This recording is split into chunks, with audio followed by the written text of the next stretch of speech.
Lalong uminit yung summer nung nandito kayo.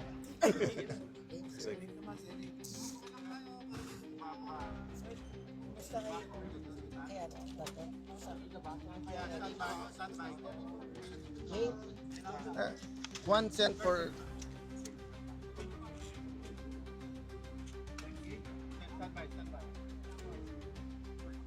Game.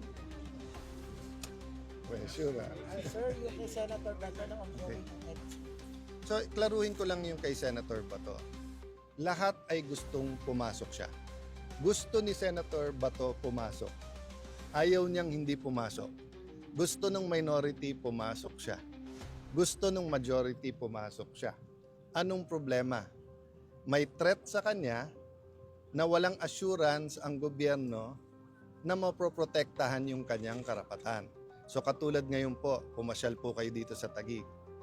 Kahit anong tapang nyo po bilang media, kung credible yung threat na pag pumunta kayo dito, kukunin kayo, dadaling kayo sa Hague, pupunta ba kayo dito? Kung gusto nyo man pumunta, yung editor nyo mismo magsasabi, huwag kayong pumunta kasi pwede naman kayo mag-interview sa ibang lugar. So it is not by desire of Senator Bato na huwag siyang pumasok. So that's the difference. So kung may hindi pumupunta for another reason, inuna negosyo, tinatamad. Pero pagka may rason, di ba, may sakit o kaya on official business, in this case, may threat eh. So nagkaroon ng isang paglilinaw ang DOJ noon, but with all due respect, lalong lumabo. Kasi ang sinabi ng DOJ noon ay may karapatan siya tumakbo sa korte at susundin yung korte.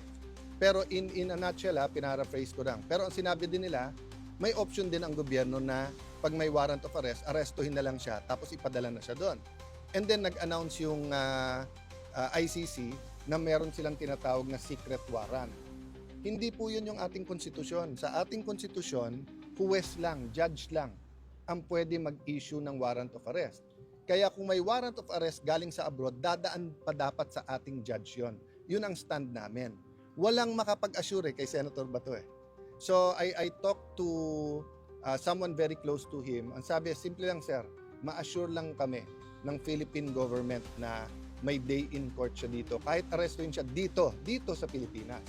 Pero yung sasabihin pwede siyang kunin tapos ipadala na lang sa ibang bansa ay maninindigan siya. So the Di ba? threat is the arrest, Senator. Yes, I mean, that's from the start naman, di ba? Kasi nilabas nila na may warrant tapos may gano'n, di ba? So I'm not judging what's right or wrong. I'm just giving you human nature. Di ba? Human nature. Kahit ang Secret Service, pag tingin nila may threat sa presidente, sa vice president, hindi nila papupuntahin doon. Di ba? So hindi po voluntary ang pag-a-absent ni Senator Bato. Gustong-gusto niya po pumasok sa session. Let me clarify one more thing. Sabi nung iba hindi siya nagtatrabaho, magkaiba po yun ha.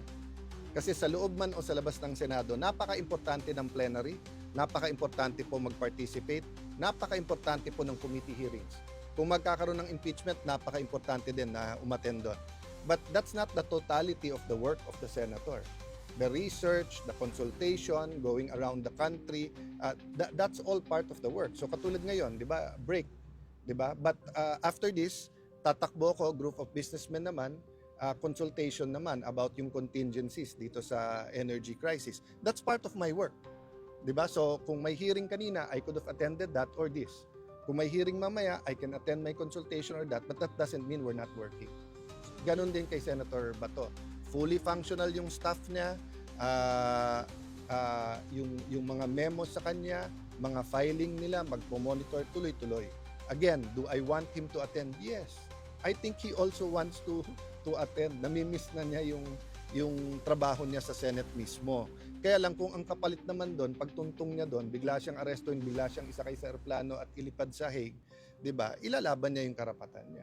So walang reason para i-dismantle yung office at hindi siya pasweldoin. Kung gano'n, edi para mong sinabing i-threaten mo na rin yung 23. 'Di ba? Dapat yun ang baliktad eh. Bakit ang tinitignan natin yung may threat? Bakit hindi mapanindigan ng gobyerno? Senator Bato, nasa Pilipinas ka, may korte dito, safe ka.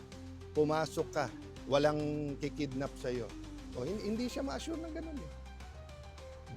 So again, I'm not judging, Pero linawin lang natin yung sitwasyon. Kasi ang lumalabas na sitwasyon para bang siya ang ayaw pumasok at dapat siya disiplinahin. Hindi ganun ang sitwasyon. Gusto niyang pumasok, pero live yung threat sa kanya.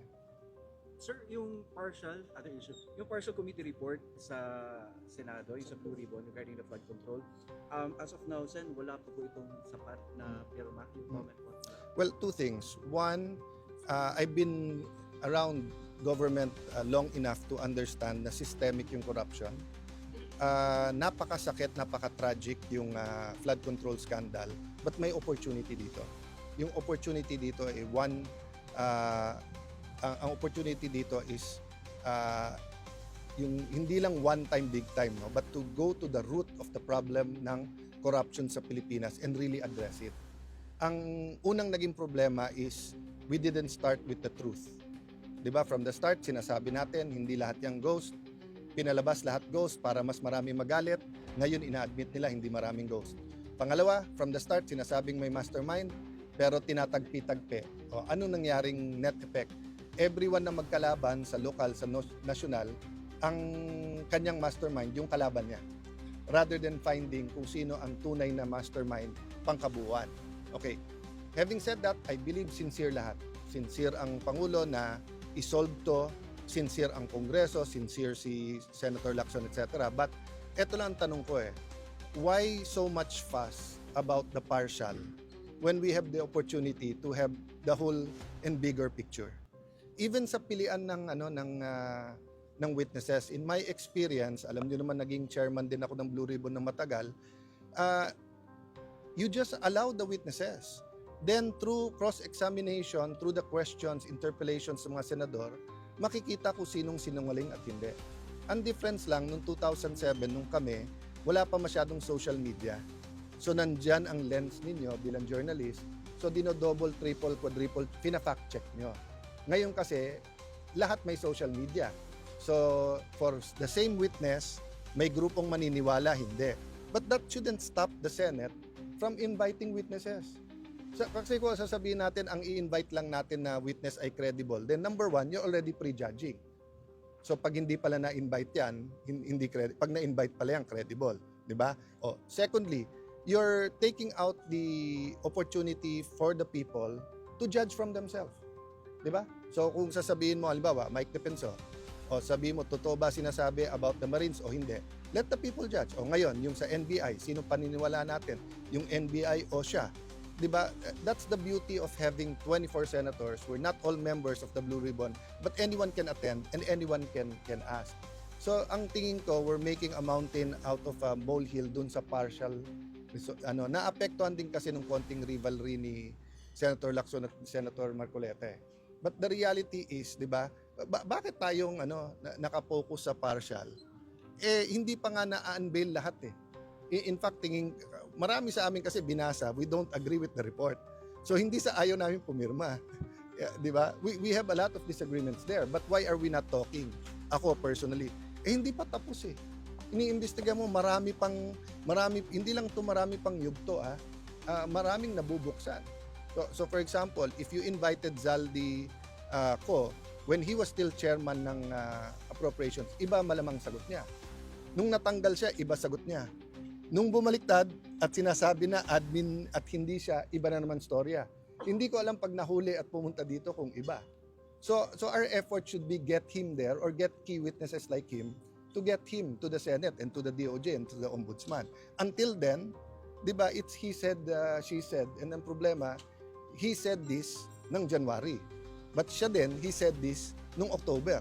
But siya din, he said this last year ganito. So paiba-iba So sa hearing mo lang matetest yung credibility. Pero yung sabihin mo lang na, di ba, kahit ang sinungaling, hindi ibig sabihin lahat ng sabihin niya sinungaling. Kasinungalingan. O kahit na yung pare, pastor, hindi pag nilagay mo dyan, 100% na sasabihin ay totoo. That's why you test them nga per statement. So I'm hoping we will finish the investigation. But if you ask me my opinion, the whole truth will come out next administration pa. The same thing sa Duterte administration, whether you're pro o anti, kailan lumabas yung mas maraming katotohanan? During his administration or after? About Tory administration, whether mabango o hindi, kailan lumabas yung katotohanan. Nung panahon na ni FBR at saka ni ERAP, the reality is we're a very political society.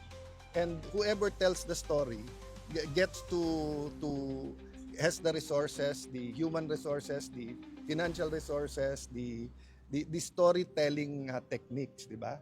So sometimes time will tell, or the better timing will tell you the whole of the story, di ba? So katulad ngayon, lumalabas ngayon, di ba? Pinupinteriya natin 2025 budget, na tama naman. Pero lumalabas maraming ghost na sa 24 at 23. Pero hindi pa lumalabas ng husto, pero yun ang lumalabas.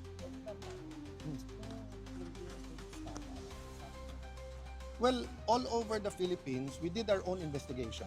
Number one, walang ghost sa Taguig. Number two, it was all bid, etc. Ang initial information namin is marami, iba yung sa bidding, pero hindi yun yung actual contractor. So gamit ng lisensya. So I leave it up to the DPWH for their own investigation. And then dito wala kaming sinasanto, di ba? But that's the problem pagka open bidding, di ba? Pag open bidding, anyone can win. But that's precisely why we invited you, we invited Sec Vince, walang tinatago dito. And in fact, may mga iba, may kamalian sa paggawa. So how do we fix it? So it's all about funds that we do not sino lang Basta't alam kong nasa GAA siya. But yung actual details, hindi ko alam. Actually, una ko nakita yan sa internet din. Tapos bigla akong tinanong. Tapos, yun. Tapos we sent people here to look at everything. Yung natapos, etc. Then we interviewed yung gumagawa. Hindi sila empleyado nun. Pero sir, anong company? I don't have the details kasi I just did the preliminary. But both DPWH and the local government should have all the facts and everything.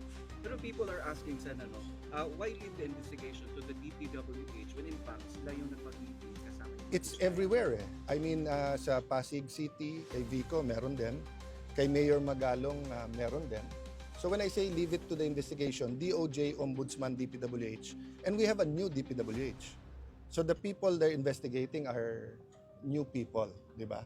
So it's self-serving for politicians to investigate themselves. But it's katangahan for me not to even ask questions.